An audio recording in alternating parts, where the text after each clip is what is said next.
Dear Patriots, before the news starts, please subscribe to our patriotic channel by clicking the subscribe button. Give us a thumbs up to this video. Don't forget to leave your opinion below in the comments section. Share the news on Facebook and Twitter so your friends see it. Thank you. Busted shocking video just surfaced that will make Frederica Wilson drop to her knees and apologize to Trump. Someone needs to tell Congresswoman Wilson that if she plans to attack someone over something they said, make sure that you aren't on video saying the exact same thing. Last week, Frederica Wilson hit a new low for Democrats and criticized President Trump over a condolence call made to the widow of a fallen soldier. When President Trump called the widow of Sergeant Law David T. Johnson to tell her he was sorry for her loss, Congresswoman Wilson was eagerly listening in. Afterwards, Wilson made one of the most disgusting political decisions in history and reported her account of the phone call to CNN. Wilson claimed President Trump basically told Mrs. Johnson that her husband knew what he was getting into. Wilson went on to say, "For the president to say that this young man signed up for his own death is so insensitive."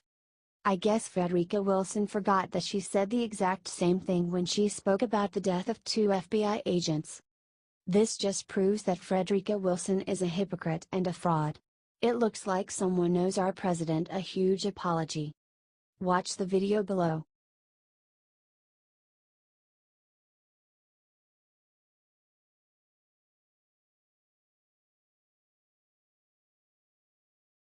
Transgender woman does unthinkable to 10-year-old girl in Wyoming women's restroom.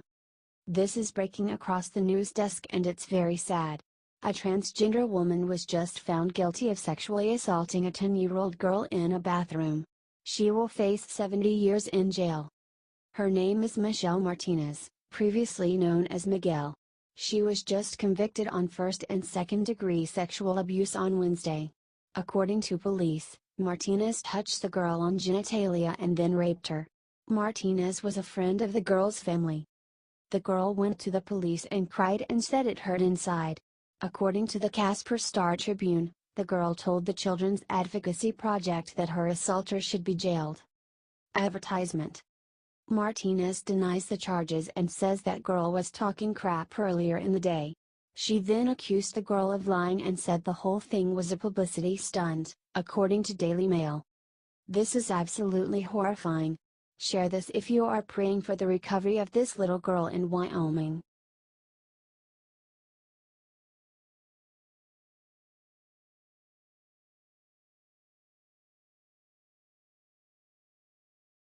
Trump needs every American to do this one simple thing to end anthem kneeling forever.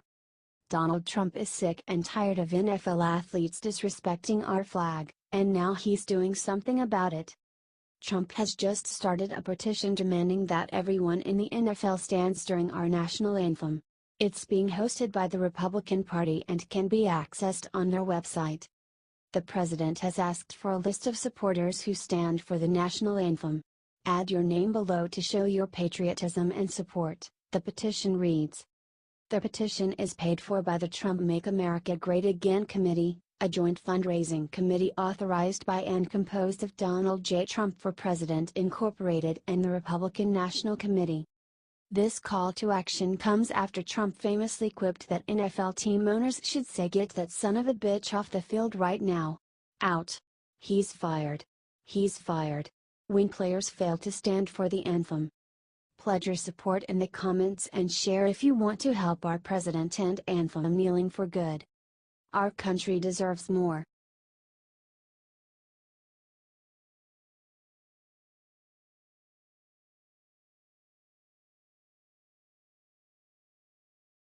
Trump just dropped a giant truth bomb on Frederica Wilson and Democrats are freaking out. U.S. Congresswoman Frederica Wilson made headlines this week when she began a war of words with President Trump, claiming that he made an insensitive phone call to a soldier's widow after the man was killed in action in Niger. The White House and President Trump denied the claims, with White House Chief of Staff John Kelly giving an emotional speech denouncing Wilson, saying he was stunned that she had listened into the conversation. Wilson then called Kelly racist and said that the White House was full of white supremacists. President Trump issued another smackdown Saturday morning, telling the world the cold hard truth about Wilson: she is the reason the Democrats cannot win. Looks like Wilson also earned herself a famous Trump nickname, Wacky Wilson. Given her famous hat choices, it seems fitting. Wilson's divisiveness and her immediately making President Trump's defensiveness about race is typical of Democrats. Many Democrats choose to pick apart small details, or even made-up stories, about the president instead of focusing on actually governing the country. Oh well, luckily President Trump has social media to bring his messages directly to the people, and call out those who only ever criticize. Love Trump? Share it out, patriots. H.T. Washington Examiner.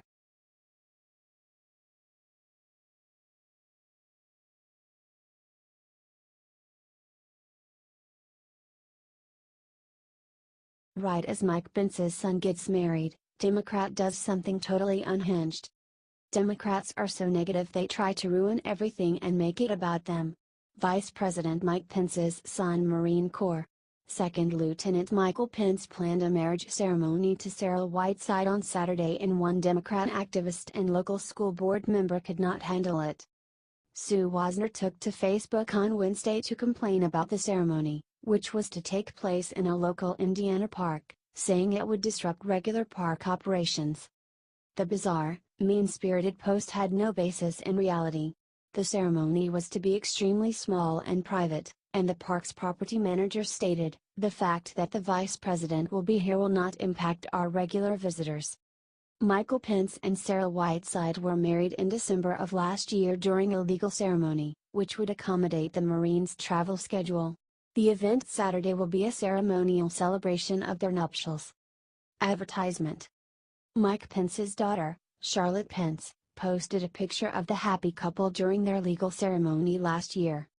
Sarah Windsor has still not deleted her original Facebook post. "The Democrats can be mean-spirited all they want, but we are going to stay positive, share this story, and wish the happy couple a wonderful ceremony and a long, loving marriage." H.T. Washington Examiner.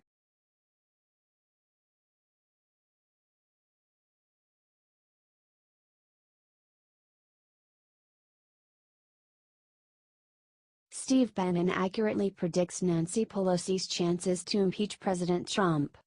Nancy Pelosi is a disgrace. To the state of California, to the federal government, she has played the politics of the do as I say not as I do better than anyone.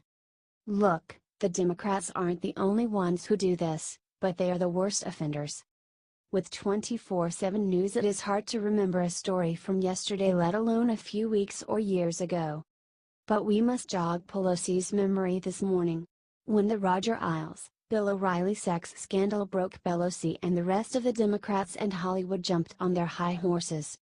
They acted all holier than thou, which is their stock in trade and the reason why everyone hates them.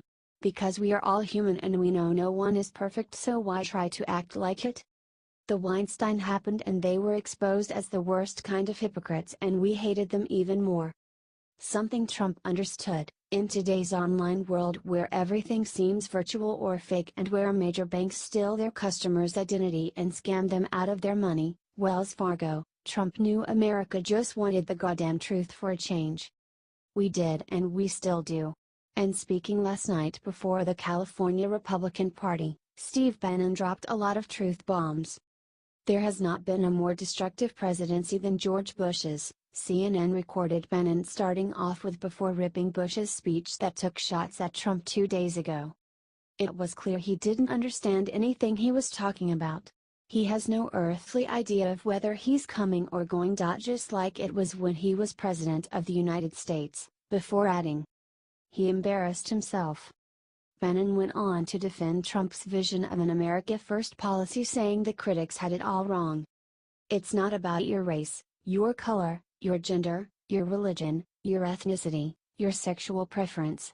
It's about one thing: are you a citizen of the United States of America? Because if you're a citizen, there are certain responsibilities and obligations that come with that, but as a citizen also you should have preference for jobs and economic opportunities. Capitalism cures all ills, but we need to protect it at all costs. And to defend it we need to do something about the greed at the top, who prefer monopolies to competition because they pay better. When was the last time you called your cable company? If it has been a while, the next time you have to call you will understand what I am talking about. It is pure hell and no one speaks English, and because the cable industry owns DC we have no options. The permanent political class that runs this country is one of the great dangers that we face in this country, Benin continued before giving a recipe for success. If you have the wisdom, the strength, the tenacity to hold that coalition, that Trump won with, together, we will govern for 50 to 75 years. Then he got serious. Look, midterm elections are always a bloodbath for the sitting president. Always. Benin knows this, and he knows if Pelosi flips less than 30 seats she will be Speaker of the House and she will immediately call for Trump's impeachment. If you doubt she would do this, you are not paying attention. Even if the Senate won't vote to impeach, it is a major distraction, so it is imperative the GOP keep the House. And that is when Benin made his accurate prediction of Pelosi's chances to impeach Trump. He said the Democrats are blowing their golden opportunity by going too far to the left. The good fools are going to drag the party so far to the left that we are going to hold those districts. And Nancy Pelosi is not going to get the chance to impeach the President of the United States. Correct. You have zero chance to impeach him, Pelosi. Get used to it for the next 8 years.